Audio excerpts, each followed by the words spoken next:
So what's up mga kaunos manos? Good morning, magandang umaga sa inyo. May papapakita ko sa inyo prutas. Eto. Kamatsili. Ba't sinabi mo kaagad? Tatanungin ko pa nga lang sila eh. Kasaway to si Toto eh. Alam niyo ba kung anong prutas to? Kamatsili to. Sa mga hindi nakakaalam. So nung bata kami, pag lalaki ka daw bawal kang kumain ng maraming ganito. Kailangan konti lang. Hindi totoo yan. Bakit? Tanong bakit? Kasi magkakaroon ka ng kapper. Kapper kasi may mga kanon tawag namin kapper. Pero kapper daw, ang original kapper. Saan napupunta yung kapper? Kapper.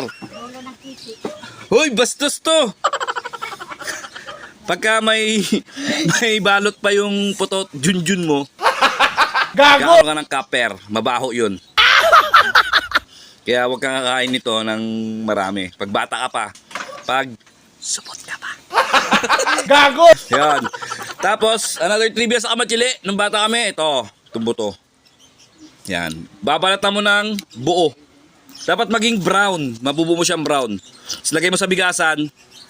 Kinabukasan magiging pera daw. Magiging 5 or 10 ba yun?